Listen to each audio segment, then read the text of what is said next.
welcome back to the Attack the Rack YouTube channel. This is the Attack the Rack Daily Lineup Show. Today is Tuesday, October 1, fellas. We are in a new month, October here. Guys, every family party or social event needs something special. Bubba's Bounce House Rentals, LLC can do that for you. They provide inflatable bounce houses and water slides on top of great service in the West Michigan Lakeshore area.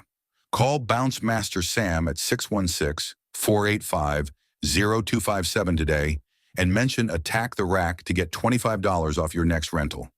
Also, find Bubba's Bounce House Rentals, LLC on Facebook. Bubba's Bounce House Rentals. All we rent is fun. All right, and as always, we've got Trent joining us and Big Mo joining us and myself, Kurt, joining us. Yesterday, fellas, we spent a lot of time talking Detroit Tigers clinching. Today is game day, fellas. Houston Astros. You like our chances? I do, yeah. I think that's a great draw, I believe. I know I don't know how long ago they lost Carlos Carrera, but yeah, I know they don't have him. I think it's Altuve and Bregman, I believe, are their main guys. Yep. Pitching-wise, if they go based off their stats, they're going to roll with Framber Valdez, 15 wins, 7 losses, 2.91 ERA. I'm assuming we're going to go with Skubal. You would hope so. Yeah, so it'll be Skubal, which I love our odds with Skubal. Hopefully the bats get going. Keep Javi Baez on the bench, and we should be okay. Keep Javi Baez on the bench. I think the Tigers went 2-4 against the Astros during the regular season. Is that a concern at all? Now, granted, all 6 of those games were in the first half of the season. Obviously, Big Mo. Well, then it's like we're 0-0 because we're a brand new team, guys. That's right. Playoffs are a whole new season. And again, we're a totally different team in the second half of the season. So, yeah, they spanked us in May, 9-3, and then we beat them 8-2, and then they beat us 5-2. I think we keep it moving, and hopefully. Is there any thought if you don't pitch Skubal to get him the second game, or do you put your ace out there right away? You two are the big baseball nuts, aren't you? Skubal on the bump. Let him cook. Okay, so then they play Cleveland if they win. And that'll be a 5 game, I believe. I like our chances against Cleveland, too. Again, just based on the way we played the last few weeks. In fact, I think we got some wins over. Did we get wins over Cleveland in that streak? Let's see. We played Cleveland in... Yeah, no, we didn't play them in that streak. No, we played them in July. Nope, 1-2, lost 2, and then played them a 2-game series and lost both. Again, we got to always remember, guys, this is not the same Tigers team. Not. That we saw. We also went in the first half, we had a 3-game series with them and went 1-2 in that one. The wild card series is just a 1-game, or is new this year a 3-game? That's what I wondered, because I thought that it was already set that the entire series against Houston every day was going to be at 2:32 on ABC. Yeah. It has to be. It has, because I heard, I'm almost positive the Wednesday game would be at 2:32. Yeah. So they must play a best of 3 this year. I think it has been a 1-game series in the past. What is going on? Can we get the MLB on the phone? Yeah. Call them up. Give me a Robert Manfred on the phone here.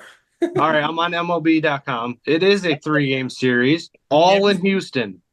That was the weird thing about it that I heard. But at least it's not set up like the WNBA. Yeah, but why would the Tigers not get a game? Well, they're a wild card team, Kurt. Win a couple more games. Win a couple more games. I mean, I guess, again, with baseball, you don't need the rest. You can play them every day. We got to get this thing in, these playoffs in by late October because of the weather. I get it. But so you got Tuesday, Wednesday, Thursday. There we go. Okay. At 2:32 every day. Yeah. Each day. Yeah. All right. Glad we got that figured out. So, but then if we win that series, are we still sure we play Cleveland now? Yeah, I think so. The Cleveland has what I guess we would call a bye. Yeah. So then that would be October 5th Okay. would be the first game at Cleveland. And then that's a 5-game series, which goes two at Cleveland, 2 at Houston or Detroit, and then 1 back at Cleveland. 2-2-1. All right. And then the NLCS and ALCS are 7-game series. Yeah. So my gosh, they can potentially play a ton more baseball. I mean, remember back in the day, it was just whoever won the A. There was 2 divisions: AL East, AL West, NL East, NL West. The 2 division winners played a 7-game series. Winner goes to the World Series, and that was it. Yeah. But to go back to Big Mo's point, do you start, since it is a 3-game series, do you start Skubal game 1? Yeah. Or do you play him game 2 just in case, like He's save game him one. another day? Yeah. I mean, Like, you got if to we win can- you got to win one of the first 2, right? Yeah, Yeah. so if you can try and win game 1 without him and then throw him game 2, where more than likely he wins games. And now you're going to a third playoff game, and you just throw out whoever. It doesn't matter who you throw out there. Well, Yeah, and it's a wash. I think you got to just get a win right away. And ESPN has the starter probable pitchers as Skubal versus Valdez, and that we're going to find out. Obviously, we're recording this before the game, so on Tuesday here. So Yeah. people watching this already probably know the answer to that question. In fact, as this will come out, the game will already be over. So. Oh, yeah. Well, we could get out there a little earlier, Kurt. You can get out there a little. I guess more so. Let's not worry about today's game, since we're not going to be the game over by the time. But more so going forward, can we beat the Astros, and then how far can we go in these playoffs? Go. We're gonna go all the way. What an incredible story! Undefeated in the playoffs, according to Kurt Van Hecken. Oh, what an incredible story that would be. I mean, you guys have seen the movie Moneyball about the Oakland A's from their 2000 season or 2001 season or whatever it was. I mean, I think we got to get a movie made about this Detroit Tigers season. Yeah, Wow. even just like some sort of even just like a mini doc of what happened from going into All-Star break to Yeah, like the last month and a half. yeah. Like what switched or what changes happened that made the difference to go on the run that they did. This is unlike, almost you could argue unlike any other story in team sports history. I mean, they had in early August they had a 0.2% chance of making the playoffs. That's nuts. How low? How different was that from the A's on the Moneyball season? Well, the difference with that was that the A's, that was kind of over the course of the entire season, and if you remember from the movie, they got off to a slow start, but by May, they were already kind of coming back, and I think even by the All-Star break, they were already in the hunt. Not 5 or 6 weeks to the end of the season, I'm pretty sure. So, phenomenal story, that team too. And obviously the cool thing about that story was, diving into how they put together the roster and everything. Yeah. So not taking anything away from that team, but the Tigers did it in freaking 5 weeks. Yeah. Crazy. All right. Obviously, we don't know a ton about baseball, about the Tigers, but we're trying. We're excited about it. We're gonna live and die with them throughout the playoffs. I'm just excited to finally be able to watch them because they're You're pumped up just to catch a game because yeah.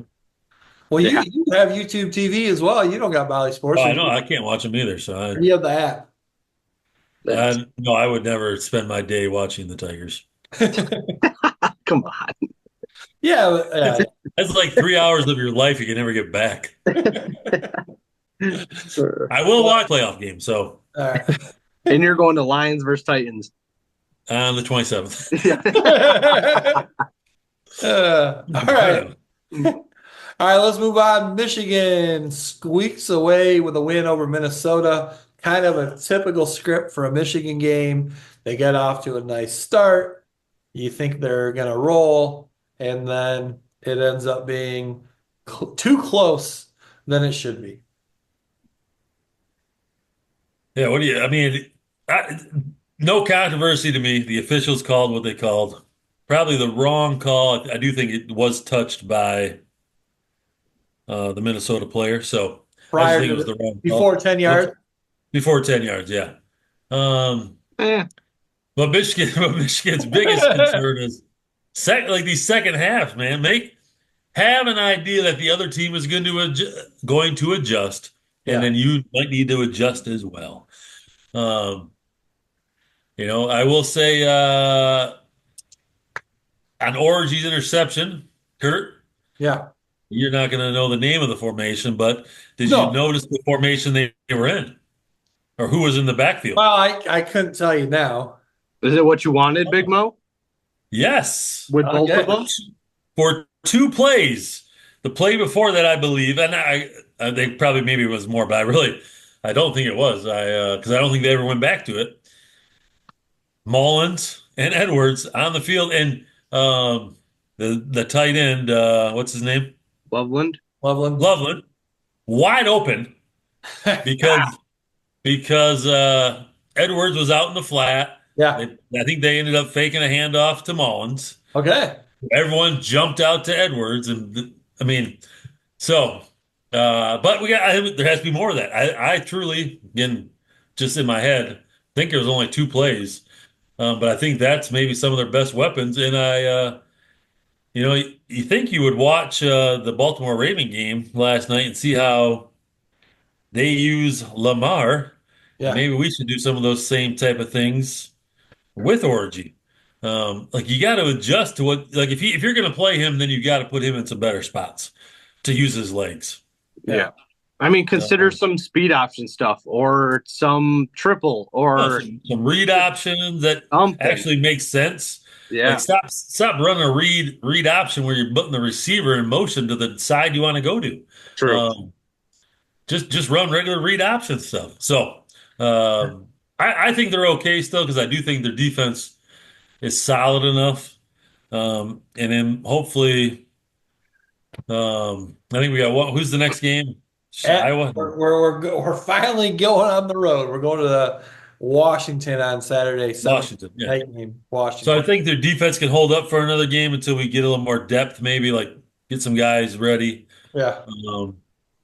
And I hear the announcers talk about that. Like these are 20 to 24-year-old guys. Do you really need that much of a break? No. Mm. I can't imagine these guys even want to come off the field half the time. No. So That just Um, goes to like catering towards, yeah, like, you know how that goes. and I get it. You do lose a little bit. Maybe someone at 85% isn't as good as someone at 100%, but let's not overthink it. If you don't have good depth, then you gotta ride your big dogs a little longer. And again, if the offense can stay on the field a little bit longer, those guys aren't going to be as tired defensively. So, um, And if you got to yeah, rest anybody, it's got to be Mullins. yeah. And in all honesty, I think he probably wants more carries too. 100%. With Edwards, He's Yeah. a beast. those guys just want they want the ball Edwards, just like every young kid. So, Yeah. and I understand Mullings is like, having a phenomenal year, but Edwards only 9 carries. I feel like he has not really gotten the opportunity. It's like last year, the last 2 years, we thought he was good. He showed these great moments, like he's going to be good, but he was playing behind Corum. And then this was supposed to be his year, and now he's been obviously second fiddle to Mullings. Yeah, you Yeah. kind of feel for him a little bit, don't you? Yeah. Like, sat Yeah. behind Corum, still had some good games. Now he's behind Mullings and still is just as good. I don't know, but Mullings has been great. You give it to Mullings and something's going to happen. And he Yeah. runs so hard he that, runs so hard. So again, I think 10 carries and like 5 catches is where Edwards should be. Like we should be Okay. trying to get him isolated on the linebacker. Either and he can run some short stuff, or he's pretty good at the deep routes as well. But you gotta have time to throw as well. And Yeah. with no with not really having a throwing threat, they can just bring the house. So Yeah. I think there's a balance there. But again, I think you can't go away from Mullins because he's just a beast. Yeah. He is. He is. And yeah. So again, I'm not. I think they go to Washington. They handle business. It won't. Nothing's going to be pretty. Yeah. I True. mean, they're not going to blow anybody out because they're a little bit too one-dimensional. But I do think they're able to compete with almost everybody they play. Um, You just bring that ref with you, and you'll be all right.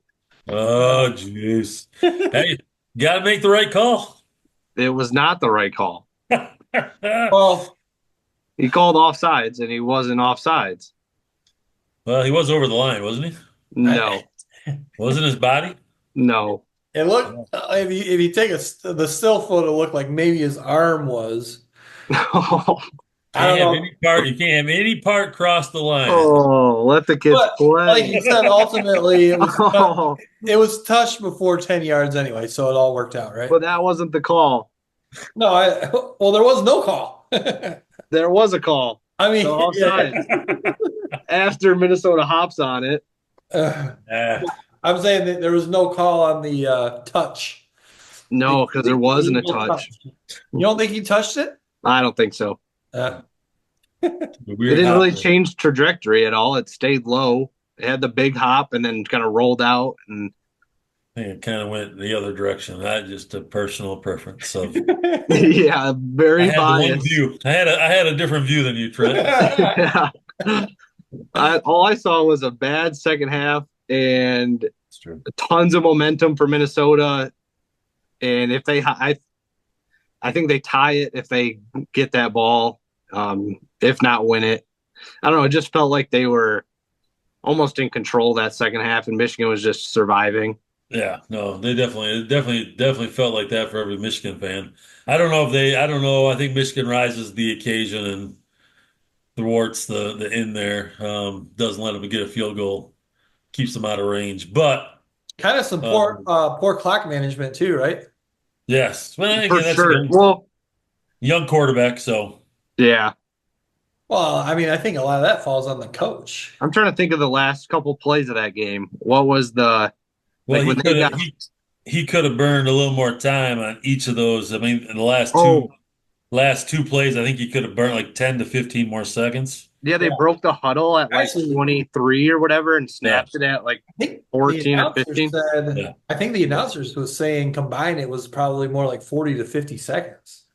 Yeah. Yes, for each yeah, total for each, I think those two plays, maybe it was three Yeah. plays. So, Because Minnesota only had that one timeout.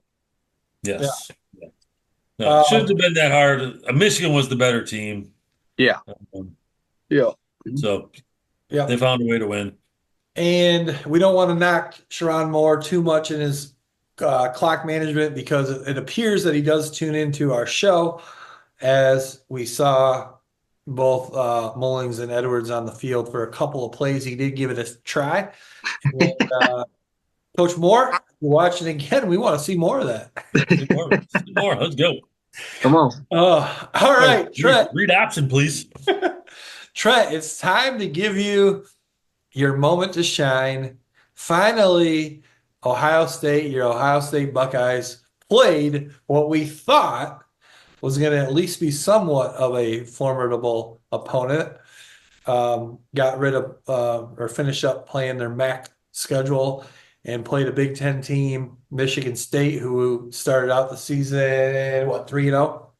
No, they lost to Boston College. Oh, they did, but they played pretty well in that game. Yeah, I thought they even played decent Saturday. They just couldn't convert anything. Like the first drive of the game, Michigan State all the way down the field. Then they go for it on fourth down and get stuffed. I thought they played decent for the most part. Ohio State's got a ton of weapons. Yeah. Will Howard's really good, which is nice to have. And then also the wide receiver, drawing a blank. The freshman? Yeah, the freshman. He's a stud. He is really good. Yeah, he had a couple catches that Jeremiah Smith. Yeah. He had a couple catches that were like NFL type. NFL type catches. Yeah, I mean, the one turnover, sure. I think they missed a penalty when Childs fumbled. I think there was a face mask pre-fumble, but outside of that, I thought it was pretty dominating fashion. Tons of third down conversions from Ohio State, which isn't always like it's a good thing that they converted them, but also you don't always want to put yourself in that 3rd and 4, 3rd and 5 situation all the time, especially when you get to those really good teams, Oregon, Penn State, Michigan, those teams. You don't want to keep yourself in those 3rd and 5 situations. But I just think it's tough to guard all those guys on the field. You got Ibuka, and both running backs are great. And then Jeremiah Smith they're already saying that when he stepped on campus, he was like the best athlete that they've ever had, which is hard to believe with some of the wide receivers that come out of Ohio State. Yeah. But yeah, very pleased with how they played on the road first, like actual game, I guess, not like a warm-up game. And State's been playing decent. So yeah, it's good to go into East Lansing and beat them again. The last time Michigan State beat Ohio State at Michigan State was 1999. So Was that keep that streak going. was that a Nick Saban led team? I'm not too sure on that one. Oh, it was, I believe. I think Yeah. you're probably right. In 90, It yeah. was. Yeah. Kind of was yeah. Yeah. It definitely was. But yeah, they're good, and they have a quarterback that can throw. So it's fun to watch. Yep. Oh, you're saying it's not fun to watch Michigan? No, it's not. Well, I love the run game, Trent, so I don't mind it. Well, you could tune into Ohio State as well and watch the run game. I will next week. They play a decent team in Iowa. I wasn't too concerned about the old Sparties. Old little brother down there, I wasn't too concerned about. Hey, you better watch yourself. We might have to rewind this one in a couple, about a month or so.